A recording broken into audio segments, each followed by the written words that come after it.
soy estudiante de doctorado de astrofísica del Instituto Max Planck de Física Extraterrestre en Alemania. Y primero de todo quiero agradecer a la Agencia Espacial del Paraguay por invitarme a participar en la cuarta Conferencia Espacial del Paraguay en el contexto de la Semana Mundial del Espacio. Y les quiero hablar de mi segundo proyecto publicado que hice con Andrea Merloni de mi mismo instituto y Céline Perú de European Southern Observatory o la ESO. Y se llama Rastreando gas de 10 a la 7 Kelvin del medio intergaláctico con líneas en absorción en ultravioleta. Bueno, para comenzar les quiero explicar la composición del universo. Es bien básica. 70% del universo está compuesta de energía oscura, lo que produce la expansión constante del universo. El 25% es materia oscura y solamente un 5% es materia ordinaria o materia bariónica, que es lo que nosotros normalmente vemos. Esta materia bariónica está compuesta en un 7% de las estrellas dentro de las galaxias, en un 1.8% del gas frío en las galaxias, en un 5% del gas caliente en las galaxias y en un 4% del gas caliente en los conjuntos de galaxias. Luego se encuentra el gas intergaláctico, que como pueden ver ocupa casi 3/4, más de 3/4 de esta imagen. El 28% es el gas frío intergaláctico y dentro del gas caliente intergaláctico y el gas medianamente caliente hay un 35% que nosotros no podemos ver o no podemos detectar todavía. Entonces les quiero mostrar, estas son las simulaciones Millennium. Salieron en el 2001, hizo Forkel Springel en el Instituto Max Planck de Astrofísica, donde muestra el universo a gran escala y su estructura. Y estos puntos brillantes, cada punto brillante que ustedes ven ahí son galaxias. Y los conjuntos de galaxias o los cúmulos más grandes de galaxias representan estas zonas más brillantes de la estructura a gran escala. Entonces, ¿por qué nosotros no podemos ver estos filamentos o estas conexiones de gas entre las galaxias como muestran las simulaciones? Las diferentes longitudes de onda que nosotros podemos estudiar nos muestran diferentes cosas. Por ejemplo, tenemos rayos X, tenemos la luz visible, tenemos el infrarrojo acá en el medio arriba. Y lo que nosotros normalmente ya vemos son las imágenes procesadas como la suma de diferentes imágenes que son un compuesto que terminan siendo como esta imagen acá del medio. Una suma de rayos X con luz visible, con radio, y mostrando acá, por ejemplo, Centauro A, que es una imagen de una galaxia muy conocida porque tiene unos hermosos jets saliendo del agujero negro que se encuentra activo. Y volviendo entonces a la estructura a gran escala, ¿cuáles son las características de estos filamentos o de estas conexiones que parecen conexiones neuronales? Según las simulaciones, las temperaturas estarían alrededor de 10 a la 7 Kelvin y esto dentro del rango del espectro electromagnético se encuentra dentro de ultravioleta y soft X-rays o rayos X. ¿Y cuáles son los posibles métodos de detección con la tecnología que tenemos hoy en día?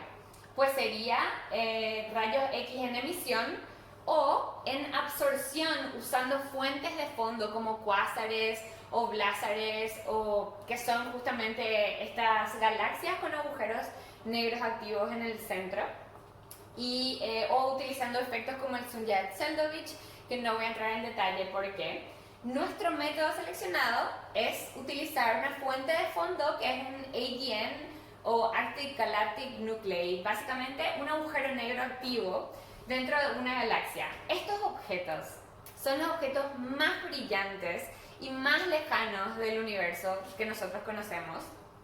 Y entonces, si pueden ver acá, está como un filamento puesto encima de lo que sería esto, otra galaxia, entre la línea de visión del telescopio, que en este caso es un satélite, y la fuente de fondo. ¿Y qué causa eso? Que este gas que está cubriendo la línea de emisión en ciertas zonas del rango del espectro causa estas hundiciones o montañas invertidas dentro del espectro electromagnético acá, que se llama absorción. Entonces, solamente para nombrar que resultados previos mostraron ya la existencia de estos filamentos en emisión en rayos X. Y acá pueden ver este estudio de Anderson y Sunyaev, donde detectaron hierro 21, que es un metal de alta ionización que se encuentra a la temperatura 10 a la 7 Kelvin dentro de la galaxia M87. Probablemente pueden reconocer acá, M87 es la imagen, es la galaxia de la que se hizo la primera imagen del agujero negro de la historia. Y doy este ejemplo porque también mi primer trabajo fue sobre M87. Voy a dar un resumen muy corto más adelante también. Entonces, teniendo en cuenta estos resultados, nosotros utilizamos el Very Large Telescope o Gran Telescopio de Chile, que pertenece a la Agencia Espacial Europea.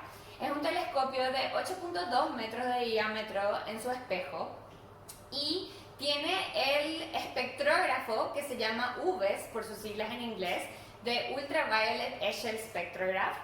Y hay una base de datos publicada el año pasado por Murphy, donde tienen 467 de estos AGNs, por sus siglas en inglés, que nosotros estamos buscando, o núcleos activos de galaxia, con sus espectros y las respectivas absorciones que tienen en el espectro electromagnético, con un rango que va desde 3.000 a 10.000 Armstrong. Entonces, ¿a dónde nosotros vamos a apuntar cuando vemos a lo largo de la línea de visión entre la fuente de fondo y el telescopio? Porque están muy lejos. Entonces, nosotros elegimos apuntar a lo que se llama DLAs, por sus siglas en inglés, Damn Lyman Alpha Absorbers, que son básicamente nubes de hidrógeno neutral de muy alta densidad columnar. Entonces, estas nubes de hidrógeno normalmente están asociadas a galaxias, lo cual crea un sesgo, porque nosotros estamos buscando al medio que está entre las galaxias. Y hay que admitir que, bueno, existen estudios que también mostraron que hay nubes de hidrógeno que no están asociadas directamente a alguna galaxia, pero en su mayoría están, entonces admitimos que es un bias. Y estas nubes también contienen una gran variedad de metales en diferentes niveles de ionización, pero sus temperaturas generalmente están entre 10 a la 4 Kelvin.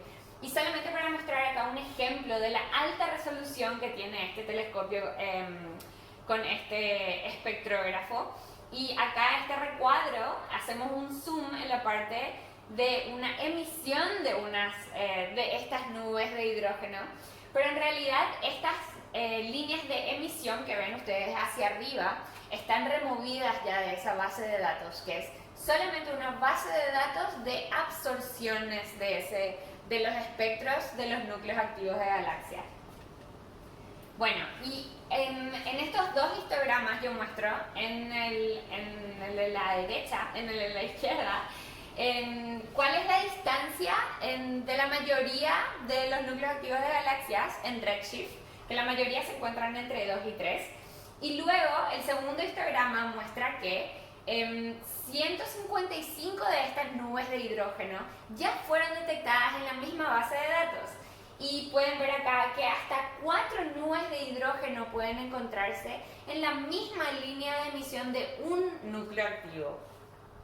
Entonces, lo que hicimos fue, de nuevo, seleccionar de estos 467 espectros solamente esos 155 que tienen las nubes de hidrógeno detectadas, y con una inspección visual pudimos ver, por ejemplo, que existen vacíos dentro de los datos, como pueden ver ahí para hierro de ionización 2, que es normal dentro de este instrumento, pero lastimosamente esos datos no pudimos incluir en nuestro análisis, entonces tuvimos que remover.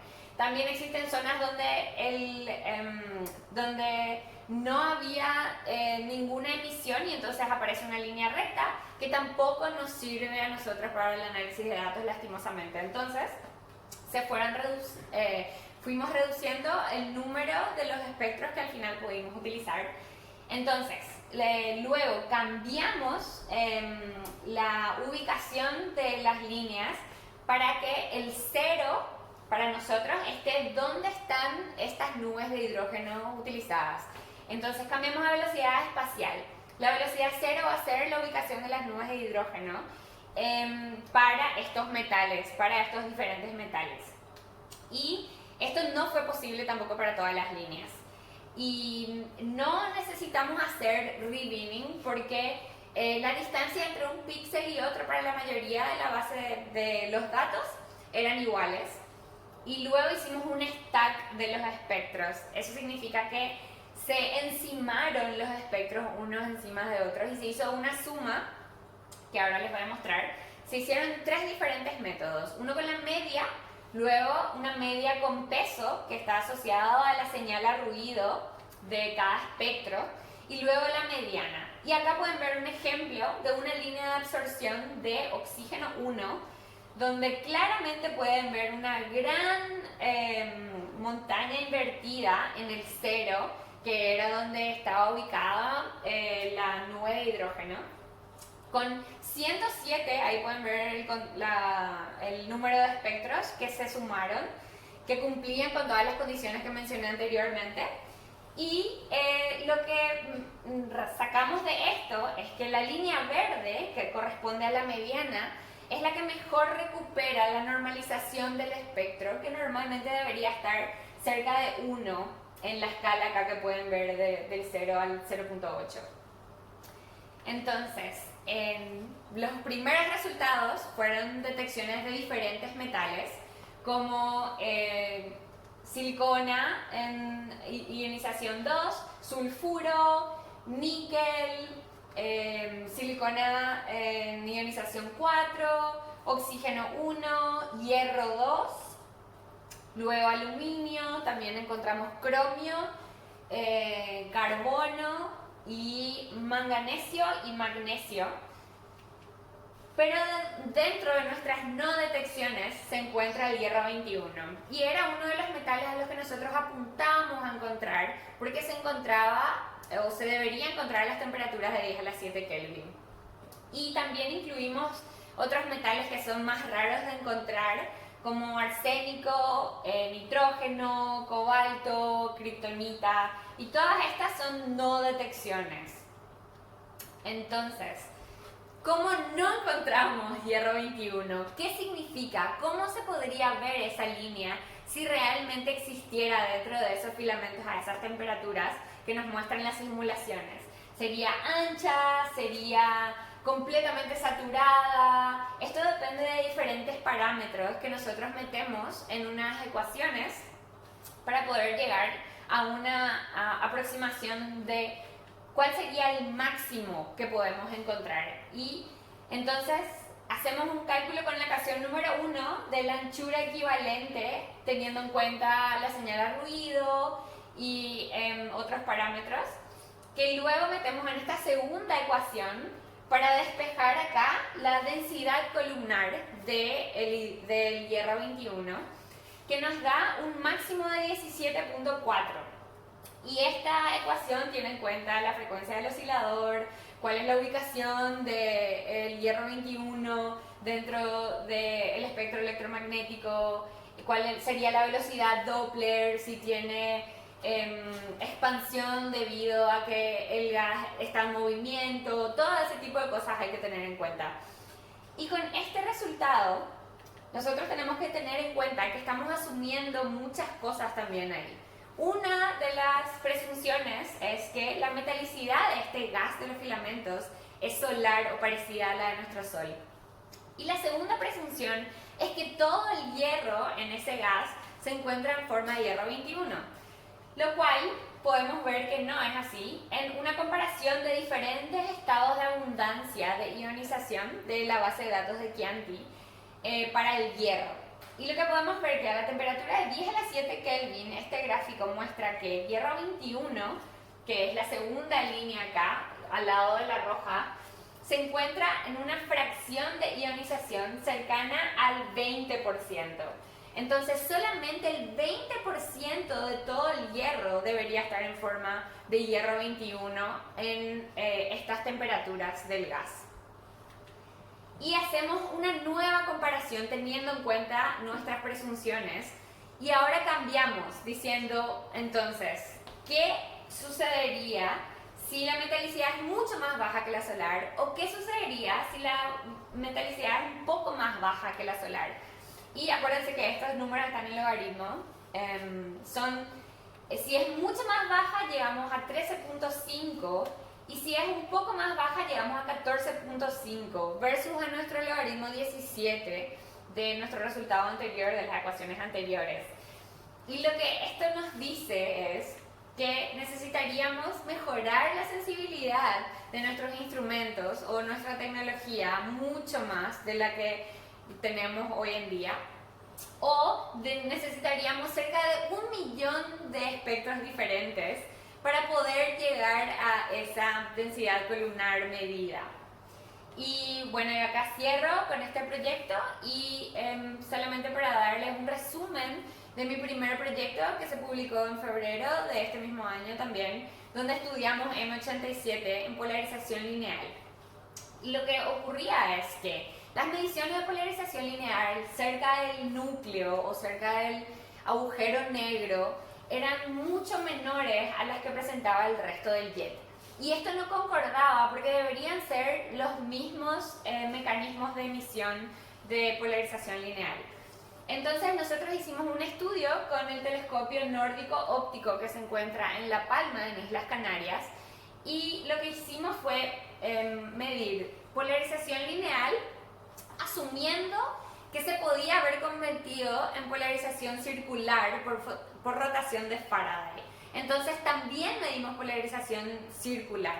Y nuestros resultados demostraron que no se está convirtiendo la polarización lineal en circular en la zona del núcleo. Lo que podría estar ocurriendo en todo caso es que como el campo magnético es tan desordenado en la zona cercana al núcleo, entonces las señales se están cancelando las unas a las otras y por eso disminuye la polarización lineal total alrededor del núcleo. Y como pueden ver acá, haciendo un zoom en la zona del jet, que ya se encuentra más abajo del núcleo que está ahí arriba, con un 2% versus a un 40% de polarización lineal en el jet, pueden ver acá en diferentes nodes, se les dice, a estos círculos que pertenecen al jet, donde está la polarización lineal bien ordenada, con ángulos bien definidos para cada jet, para cada node dentro del mismo jet. Y solamente para terminar, les quiero dejar acá el código QR si quieren acceder a mi trabajo, la página web que se encuentra abajo de ambos papers. Y como esto es una presentación virtual, entonces no pueden haber preguntas directas, les dejo acá mis 2 correos electrónicos y si quieren ponerse en contacto conmigo, voy a responder cualquier pregunta que tengan. Muchas gracias.